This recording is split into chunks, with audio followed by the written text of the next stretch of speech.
Deus esta manhã. Vocês querem ouvir a palavra do Senhor? Atos 16, vou ler dois pequenos textos. Atos 16, 30 e 31.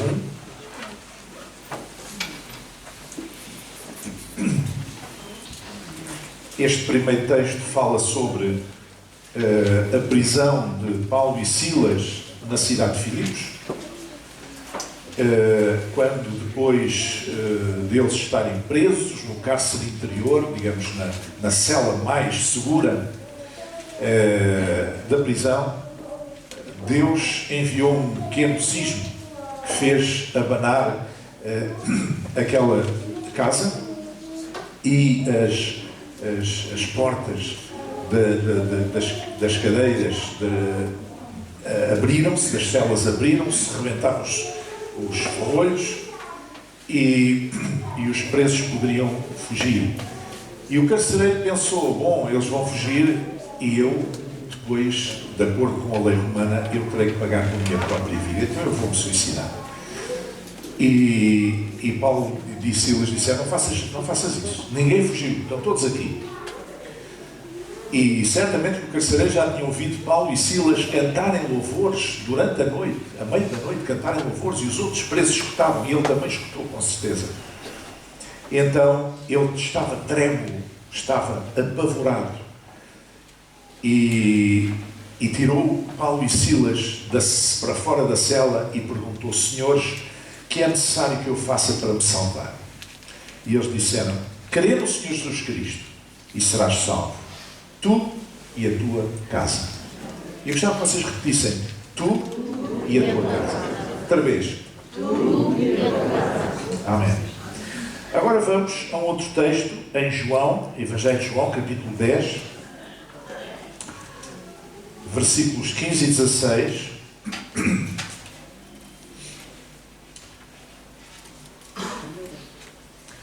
João 10, 15 e 16 diz assim, assim como o Pai me conhece a mim, também eu conheço o Pai, e dou a minha vida pelas ovelhas. Ainda tenho outras ovelhas que não são deste aprisco. Também me convém agregar estas, e elas ouvirão a minha voz, e haverá um rebanho e um pastor. Eu gostava que vocês repetissem comigo. Ainda tenho outras ovelhas que não são deste aprisco. Meus irmãos, a nossa tradição evangélica põe uma ênfase quase exclusiva na relação pessoal com Deus. Mas, por vezes, tende a desprezar a dimensão coletiva da nossa salvação. A salvação do carcereiro era para ele e a sua casa. Jesus também informou que havia outras ovelhas para juntar. Certo? Não era só a salvação, não era só para o carcereiro, era para ele e a casa dele. E nós sabemos que a casa dele significa a sua família e os seus escravos. Portanto, toda a gente que estava sob a autoridade direta daquele homem. A salvação era para todos eles. Né? Crianças, homens, mulheres, adolescentes, era para todos. E Jesus falou das outras ovelhas, para que os judeus não pensassem que aquilo era só para eles. O reino de Deus era só para eles. Não. Há outras ovelhas que convém juntar. Quando nós olhamos ao longo da história bíblica, nós verificamos que há uma projeção da salvação no coletivo, não é só no individual. Por exemplo, Abraão tinha uma aliança individual com Deus. É uma coisa individual. Deus chamou lá de longe, de uma terra longínqua, onde Deus não se fazia presente, onde havia outros deuses, para que ele pudesse conhecê-lo, para que ele se pudesse revelar a ele, para que ele pudesse abençoá-lo e para que ele pudesse fazer dele uma grande nação, como aconteceu. E ele tinha uma aliança com Deus, mas Deus fez dele não apenas uma grande nação, mas fez dele uma bênção para as nações. Abraão foi chamado para ser uma bênção para as nações. E quando falamos em nações, falamos em gentios. Falamos noutro povo que tinha outros deuses, que seguia deuses pagãos, deuses, enfim, aqueles deuses que nós ouvimos os profetas falarem contra eles ao longo das Escrituras. Então, a aliança de Deus com Abraão não se limitava a Abraão. Era uma aliança que havia de ser estendida não apenas à sua descendência, mas havia de ser bênção para as outras nações. Quando olhamos para a figura de José do Egito, nós vemos também que ele pertencia a uma família de hebreus, mas como lemos na sua história, no livro de Gênesis, vemos que Deus fez dele uma bênção para a nação egípcia, para os egípcios, e também para muitos outros povos da região, no tempo daquelas 7 vacas magras. Porque Deus deu sabedoria a José do Egito para ele não apenas interpretar os sonhos do faraó e discernir que as 7 vacas gordas significavam 7 anos de grandes colheitas, de colheitas abundantes, e 7 vacas magras que lhes seguiam eram 7 anos de seca, digamos assim, de dificuldade, de más colheitas. E Deus deu a ele a sabedoria para que ele pudesse propor ao rei do Egito, ao faraó, que criasse silos e guardar pelo menos 20% da produção de cereais todos os anos. O que é que isso fez? Fez com que, dos 7 anos de vacas magras, de más colheitas, não houvesse falta de cereais, portanto, falta de pão, que serviu não apenas para os egípcios, mas para os povos à volta. Porque nós lemos que a própria família de José desceu ao Egito para comprar cereais, porque a seca não era no Egito, era em toda aquela região. E, portanto, José pertencia a uma família de hebreus. Mas ele foi uma bênção para as nações também. Mas quando olhamos para Jesus, nós vemos o mesmo sistema. Jesus veio para o seu povo. Veio para o que era seu, diz João. Mas os seus não o receberam. Veio para o seu povo. Mas o reino de Deus que ele veio anunciar é para todos os povos. Como diz na grande comissão, era para todas as nações. É verdade que houve determinados momentos em que Jesus quis ficar sozinho, a sós com o Pai. E diz o Evangelho que ele se afastava à distância de um tiro de pedra. Isto é o suficiente para ele sentir a intimidade com o Pai, sem estar perturbado por presença dos seus discípulos muito perto. E várias vezes ele fez isto. Mas eu garanto-vos que a maior parte do ministério público de Jesus, daqueles 3 anos e meio, ele passou no meio das pessoas, com os seus discípulos e no meio das multidões. Então houve momentos em que Jesus quis estar sozinho em comunhão com o Pai, mas a maior parte do tempo ele não estava sozinho em comunhão com o Pai. Na maior parte do tempo ele estava em comunhão com o Pai, mas estava no meio das outras pessoas. E isto fala-nos muito de qual é o nosso papel. A salvação não é apenas individual, também tem uma dimensão coletiva. Até mesmo no mundo animal, nós vemos que os leões são animais gregários. Eles vivem em conjunto, eles caçam em conjunto, eles, quando vão caçar, fica alguém, um dos animais mais velhos, a tomar conta das crias. Portanto, eles vivem em conjunto. E só quando as crias vão dar à luz é que se afastam. É que se afastam para poder dar à luz. Então, ninguém é uma ilha. Amém? Ninguém é uma ilha. A nossa fé tem uma dimensão pessoal, mas também tem uma dimensão coletiva. Veja bem, o arrependimento do nosso pecado, quando nós nos convertemos a Deus, quando nós nascemos de novo, é uma questão individual. É verdade. O arrependimento é individual. Ninguém se arrepende por mim. Nenhum familiar meu, por mais que me ame, vai se arrepender pelos erros que eu cometi, pelos pecados que eu cometi. Tem que ser eu. O arrependimento é individual. Mas as boas obras já são coletivas. As boas obras têm a ver com pessoas. Eu não faço boas obras para mim, eu faço boas obras para os outros. Amém? A santificação é uma questão individual. Se eu tenho temor a Deus, se eu quero olhar para Jesus como o meu exemplo, como o meu modelo de vida, não é outra pessoa, não é uma terceira pessoa que me vai santificar a mim. Eu sei que às vezes há essa tendência. Antigamente havia muito essa tendência. Querer santificar os outros à força. Especialmente no exterior, daquilo que se via. Esquecendo que o essencial está no nosso coração. Não é? Mas a santificação, de facto, segundo a Bíblia, é uma coisa individual. É uma coisa minha. Eu tenho que assumir esse compromisso com Deus de procurar andar dentro da sua vontade, ser mais parecido com Cristo, não é? Através de uma intimidade com Ele e de um conhecimento com Ele. Então a santificação é uma coisa individual. Mas, por exemplo, a evangelização, que o Novo Testamento chama querigma, a evangelização normalmente é coletiva. Porque nós estamos a evangelizar pessoas, estamos a falar do Evangelho a outras pessoas. Estamos a anunciar as boas novas da salvação. Estamos a anunciar a outras pessoas.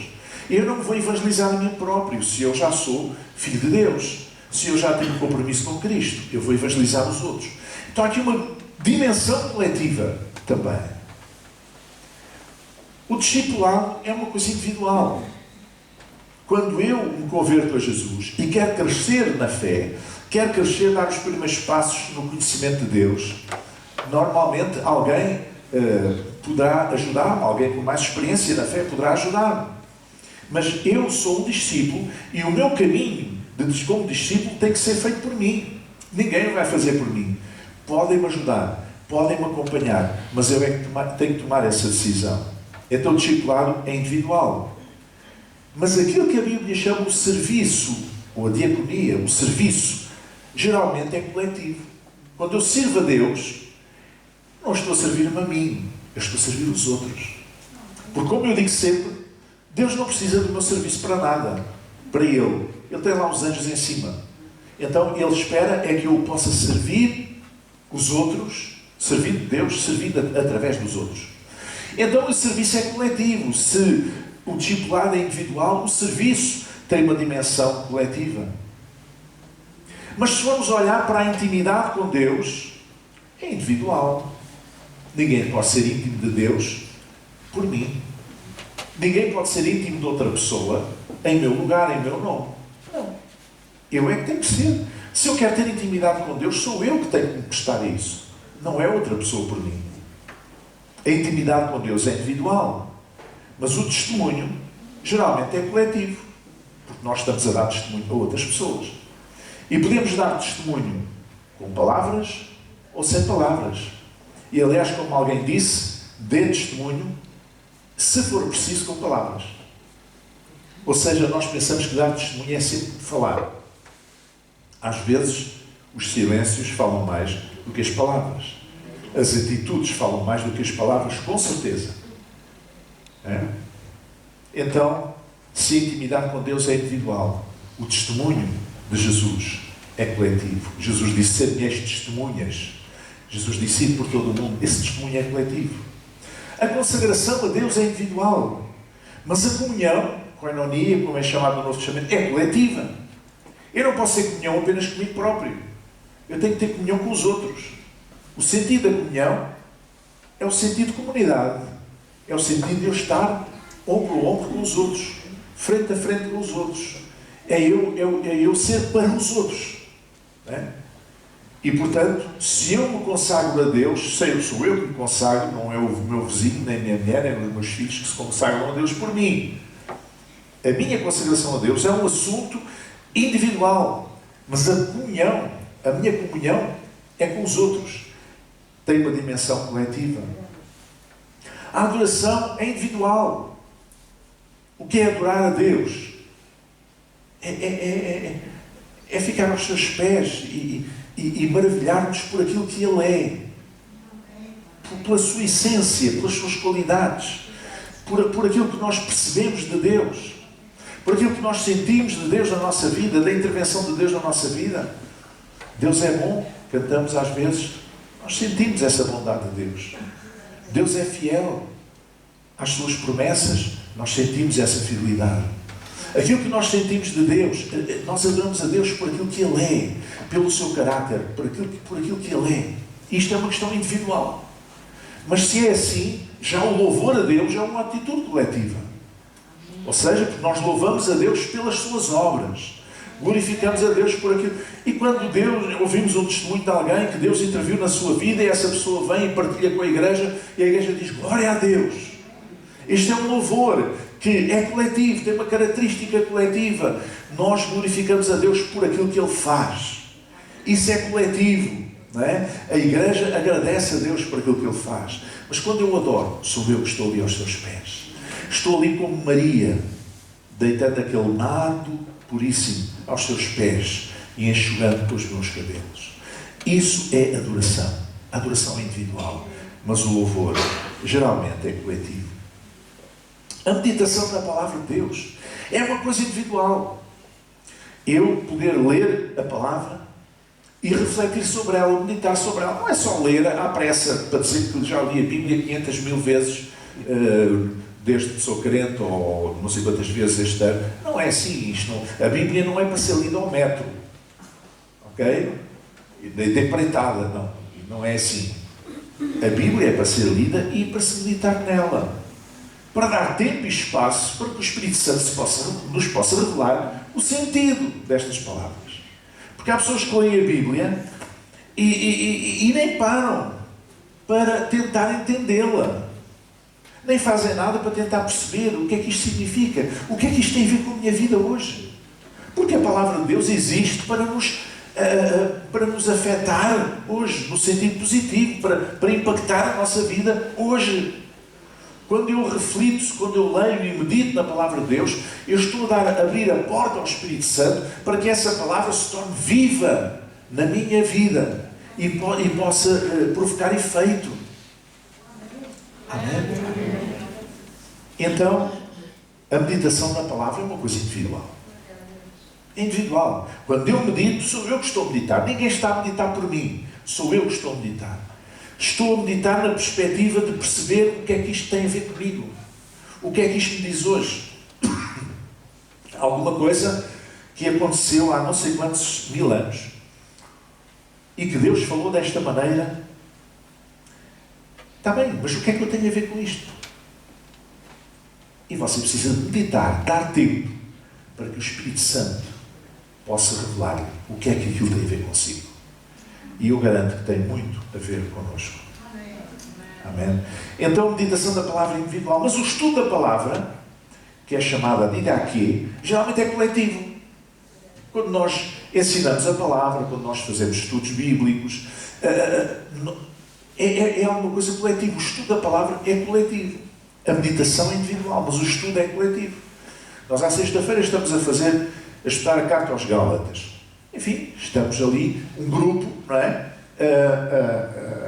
A refletir, digamos, por orientação de quem está a ministrar, não é? É um estudo, é coletivo. Mas a meditação é individual.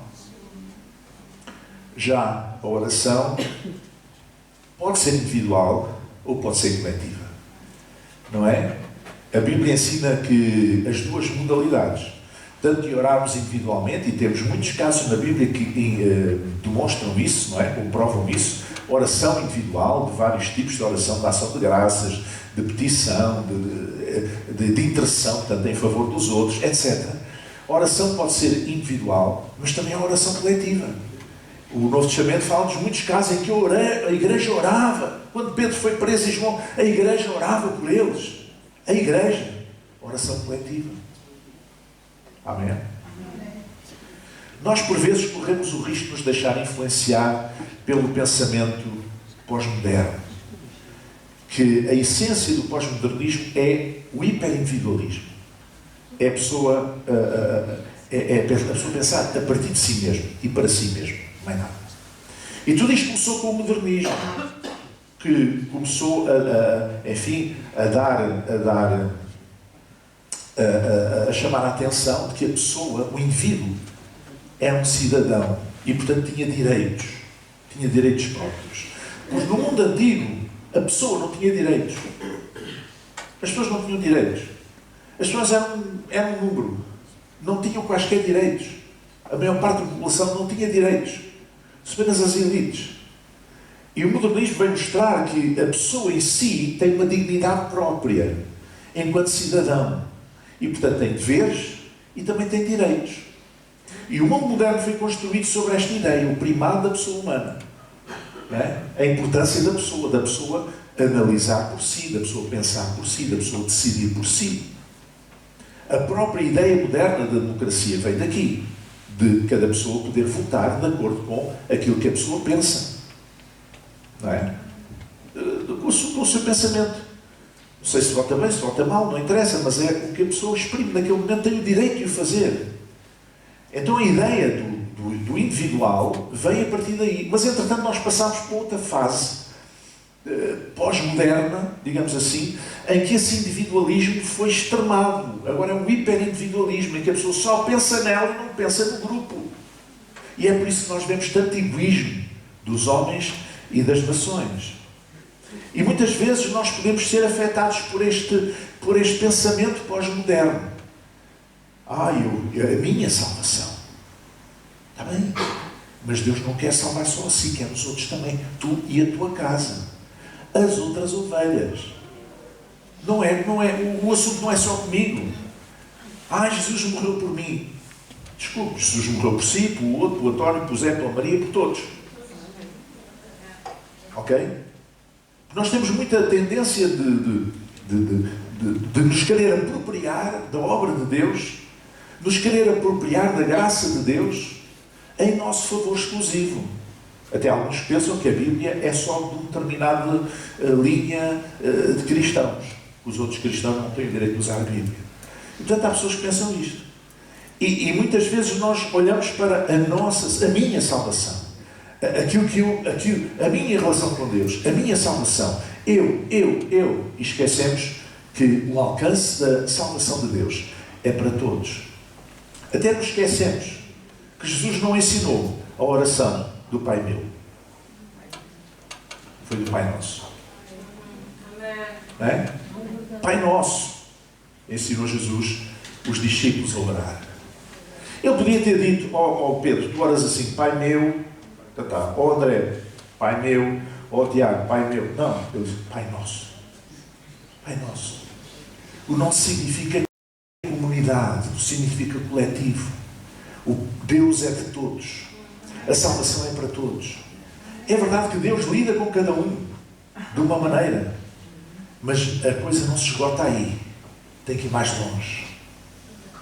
O problema da ênfase pessoal exclusiva é que ignora o mundo à nossa volta. E quando falo em mundo, falo em pessoas, em sociedade. Jesus era alguém aberto ao mundo e não apenas ao povo da aliança. Jesus era judeu, veio para o que era seu, para a nação de Israel, mas ele não veio só para Israel, ele veio para todo o mundo. E, portanto, ele lidava com toda a gente, até mesmo fora do povo de Israel, do povo da aliança. Ele lidava com crianças, deixai vir a mim as criancinhas, porque dos tais é o reino dos céus. Quando os discípulos as queriam afastar, está a perturbar e tal. E Jesus, não, se vocês não se fizerem como crianças, vocês não entrarão no reino dos céus. Isto significa o quê? Muitas coisas. Mas uma das coisas é esta: se vocês não correrem para mim, não chegarem ao pé de mim, não prestarem atenção como estas crianças prestam, então o reino dos céus não é para vocês. Porque havia muita gente que chegava ao pé de Jesus não para ouvir o que ele tinha a dizer, mas para contrapor. Havia muita gente que chegava-se ao pé de Jesus não com alegria no seu coração porque ele tinha curado um cego ou um coxo, mas para o criticar porque ele tinha feito isso num dia de sábado. Se vocês não se fizerem como criancinhas, nunca entrarão. Ele estava disponível para as crianças. Ele estava disponível para os jovens. Lembram-se daquele jovem rico que veio ter com Jesus? Não é? E ele atendeu. O problema é que ele estava muito estribado nos seus méritos. E a religião fala-nos muito de mérito pessoal. Eu tenho feito isso tudo, Senhor. Eu tenho cumprido isso tudo. Portanto, eu tenho lá os méritos todos. E o que é preciso mais para ter a vida eterna? Jesus diz, olha, vai vendo tudo o que tens e dá aos pobres. E depois então segue. E isso já foi um bocadinho mais para ele. Não é? Mas ele estava aberto aos jovens. Jesus prestava atenção aos idosos. Aquele homem idoso, chamado Nicodemos, que foi ter com ele de noite, porque era um membro do Sinédrio, era um homem importante da religião judaica, no poder religioso do Templo de Jerusalém, ele prestou atenção a esse homem. Ele prestava atenção às mulheres, que era uma coisa que não era muito vulgar na sociedade daqueles dias e naquela região. Ele prestou atenção à samaritana de Sicar. Ele prestou atenção à mulher que tinha hemorragia. Ele prestou atenção à mulher acusada de adultério. Ele estava disponível para atender as mulheres. Ele estava disponível para atender os religiosos judeus. Ele falava com fariseus, com saduceus, com escribas, com todos aqueles que o procurassem, que se confrontassem com ele, falava. Mas falava também com os estrangeiros. Abriu as avenidas da sua graça, as portas da sua graça, a outros que não faziam parte do povo de Israel, como, por exemplo, o centurião romano, a mulher sirofenícia. Tantos casos que Jesus atendeu sem fazer discriminação se era de origem judaica, se não era, se pertencia ao povo da aliança, se não pertencia. Isso para ele já não importava nada. Jesus prestava atenção e estendia a sua graça também aos doentes, aos cegos, aos coxos, aos surdos. Amém? Não os desprezavam. Eram pessoas que não tinham qualquer influência na sociedade. Eram considerados pessoas de segunda classe, mas ele deu-lhes atenção. Mas também há aqueles que eram banidos da sociedade. Por exemplo, os leprosos, que não podiam viver no meio das comunidades, das aldeias. Eles tinham que ir para fora do círculo das aldeias, para a zona de onde eram os sepulcros, e era aí que eles viviam, com medo de contágio da lepra. E ele prestou atenção e curou vários deles. Eram pessoas que eram banidos pela sociedade. Não podiam ir a uma sinagoga, não podiam ir ao templo em Jerusalém, não podiam sequer estar no meio das pessoas.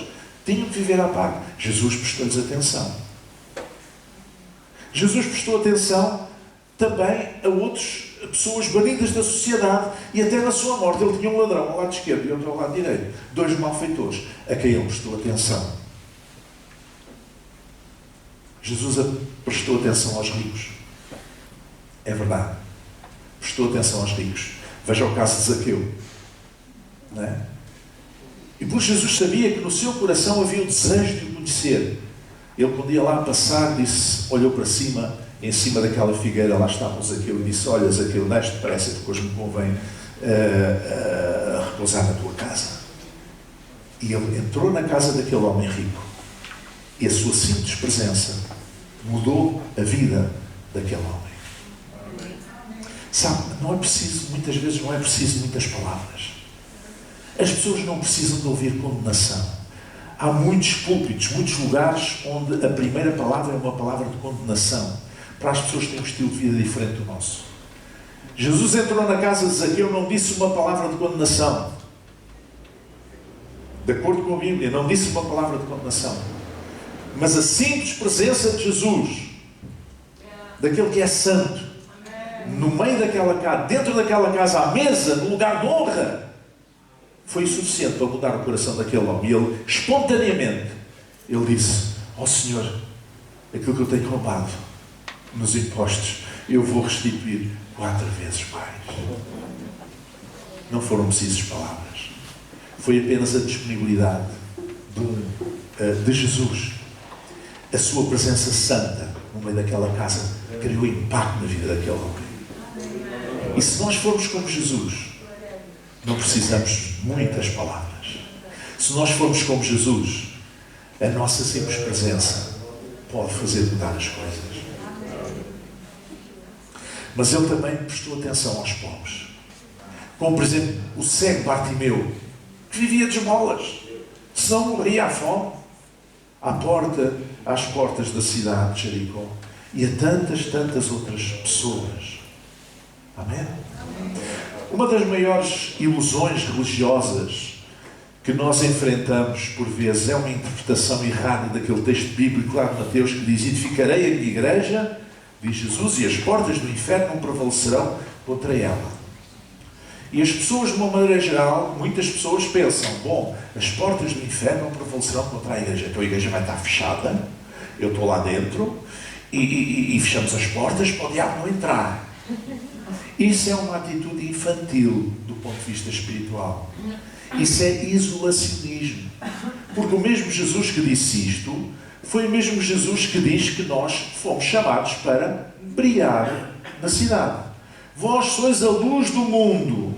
Como é que nós podemos ser luz dentro de uma casa fechada com as portas fechadas? Com medo de alguém? Não. Não. Quando Jesus diz que as portas do inferno não prevalecerão contra a igreja, quer dizer que a igreja, enquanto for testemunha de Jesus, o seu testemunho prevalecerá. Independentemente das forças espirituais que se queiram opor, ou das forças dos homens, das atitudes dos homens, o Evangelho prevalecerá. E a verdade é que muitas circunstâncias históricas, ao longo destes 2000 anos, muitos tentaram abafar a igreja, muitos tentaram matar a igreja, muitos mataram muitos cristãos, mas a igreja ainda existe. A igreja ainda está cá. A igreja ainda proclama o Evangelho do Reino. Por todo o mundo, a igreja está a resistir. Amém? Na igreja, na Ucrânia, eu tenho a certeza que a igreja vai resistir e vai prevalecer. Porque Ele é o Senhor que vela pela sua palavra para a cumprir. É Ele que edifica a sua igreja. E diz que as portas do inferno não vão prevalecer contra ela. Nós não precisamos de isolacionismo. Nós precisamos de evangelismo. Ou seja, este evangelismo que é brilhar. Não é o evangelismo do megafone. É brilhar. Eu, uma das vezes estive no Brasil, creio que a Sete também estava, nós vimos lá naquela grande praça em São Paulo, a praça da Sé, ou da Catedral, que é, não sei como é que se chama, um homem que devia ser lá do Nordeste, com aparelhos de som e tal, e microfone, aos berros, a falar à nordestino. Claro que ia ser gozado, não é? A falar ao nordestino. E não sei, e o cabra disse assim, o cabra fez assim. Vocês imaginem qual era o resultado. Estava ali meio dúzia de pessoas, a maior parte das pessoas não ligaram nenhuma àquilo, e outras riam-se. Mas não é só no Brasil, cá em Portugal também, na Praça da Figueira, havia um maduro qualquer, há uns anos pelo menos, que ia para lá para a praça com um chapéu, com um versículo bíblico, com 500 versículos bíblicos todos por volta, e ia fazer barulho, tipo quase artista de circo. Ridículo. Isso é que é anunciar o Evangelho. Isso é que é honrar o nome de Jesus.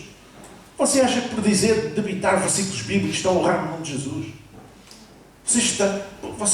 O diabo também usa versículos da Bíblia. Não é qualquer fulano que, por falar palavras que estão na Bíblia, que está a proclamar o Evangelho do Reino. Há muitas seitas religiosas de inspiração cristã que usam partes da Bíblia de conveniência, não é? Partes da Bíblia. E depois, isso é para proclamar o Evangelho do Reino. Não é.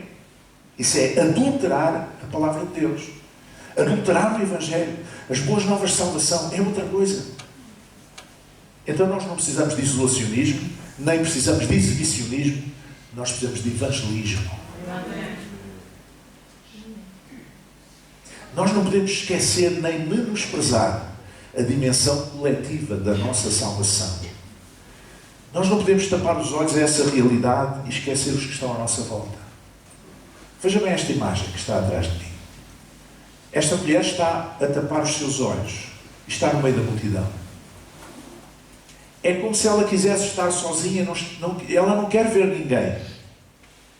Mas este não é o nosso mundo. Nós vivemos rodeados de pessoas. Não há vantagem nenhuma em nós nos isolarmos, a não ser para estarmos em intimidade com Jesus, com conta, peso e medida, durante algum tempo. Mas de resto, nós estamos no meio da multidão, como Jesus estava quase sempre no meio da multidão, com os seus discípulos, ou no meio das multidões. Deixem-me ler aqui, há um livro que me chegou às mãos, chama-se Sonda o Meu Coração no Meio da Noite. E é um livro muito interessante, que foi publicado há pouco tempo, que é sobre cartas de despedida e anotações da resistência ao Terceiro Reich.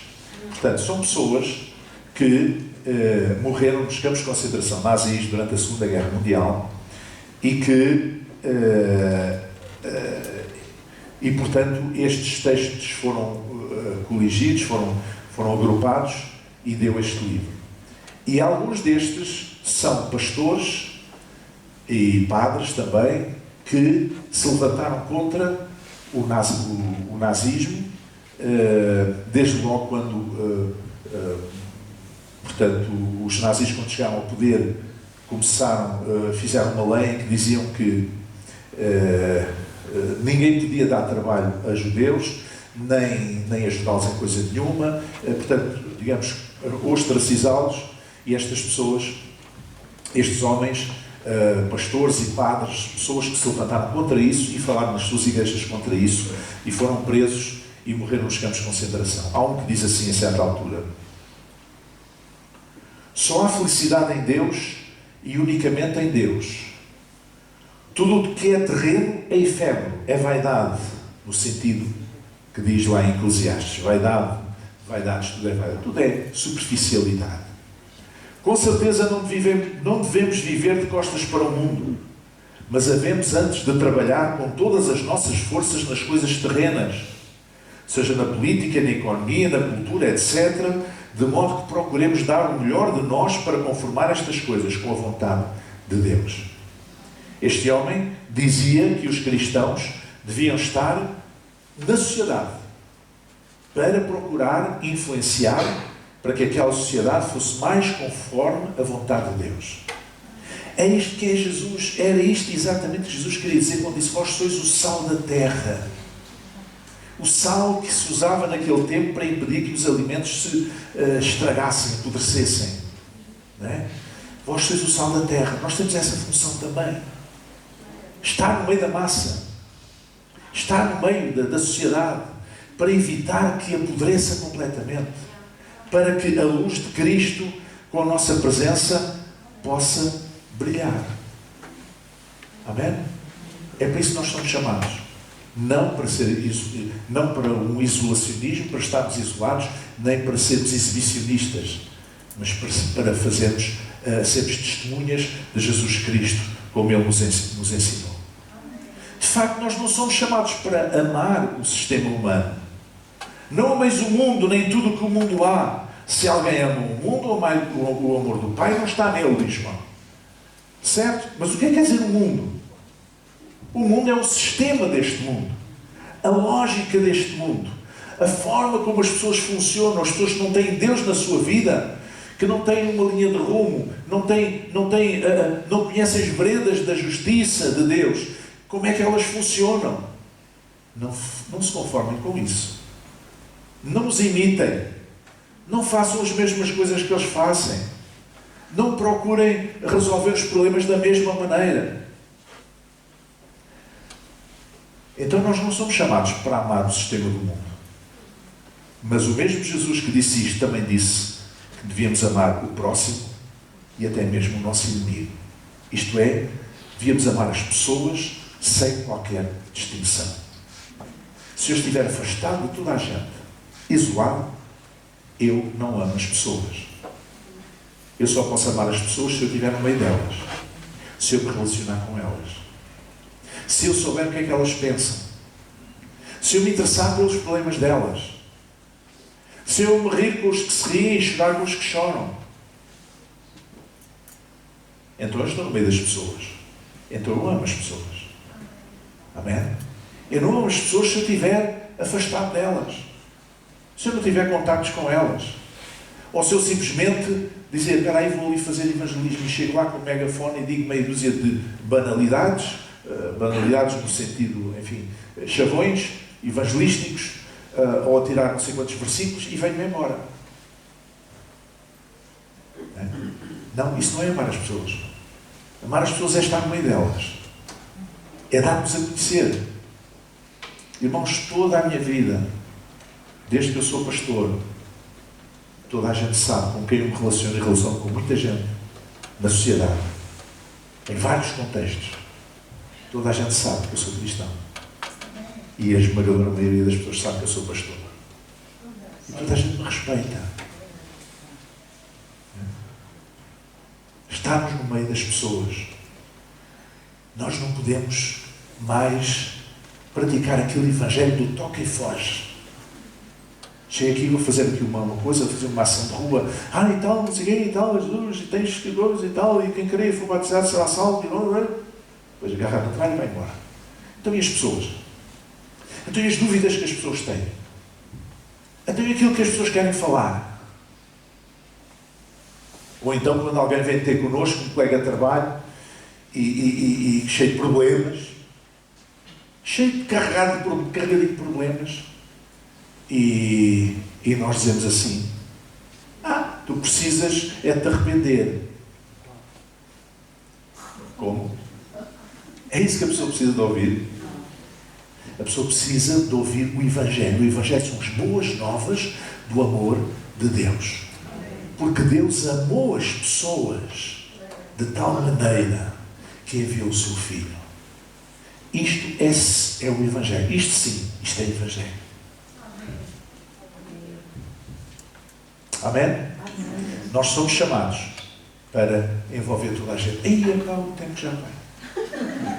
Então, chegar em pé, eu gostava de cantar com vocês uma mini canção que se cantava com as crianças há muitos anos, que dizia: Jesus ama todas as crianças. Diga lá comigo: Jesus ama todas as crianças. Todas as crianças são bem-vindas. Jesus ama todas as crianças. Todas as crianças são bem-vindas.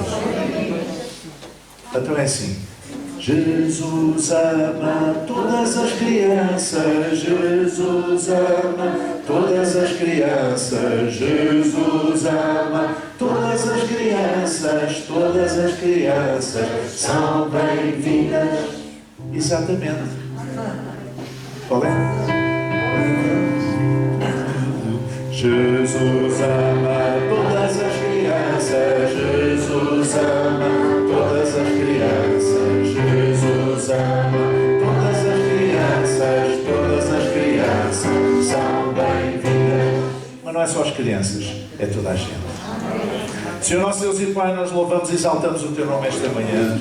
Te agradecemos, Senhor, porque Tu nos salvaste a nós e à nossa casa. Te agradecemos porque havia outras ovelhas, Senhor, às quais Tu querias chegar e fazer de todas um só rebanho, Senhor. Ajuda-nos a levantar os nossos olhos, Senhor, não apenas para a seara que está branca para a ceifa, mas para as pessoas que estão à nossa volta. Que nós possamos refletir a luz de Cristo, Senhor. Ó Deus, às pessoas que estão à nossa volta. Ó Deus, dá-nos sabedoria, dá-nos graça para nós podermos atrair a Jesus, ó Pai, estas pessoas que estão debaixo do seu fardo, sem esperança, tristes, sem esperança, e nestes tempos difíceis, Senhor, que estamos a viver, que elas não têm a graça de conhecer a esperança da salvação, a esperança da vida eterna, a alegria, o gozo da salvação, que nós possamos transmitir, Senhor, através de nós, esta confiança que nós temos em Ti, deste lugar que é o lugar do Senhor, como nós cantamos, que nós possamos transmitir a todos aqueles que nos estão a ouvir, Pai, todos aqueles com quem nós convivemos, em nome de Jesus, para que o Teu Evangelho possa, o nome de Jesus possa brilhar sobre esta nação, Senhor. Em nome de Jesus, que assim seja. Amém, amém, amém, amém.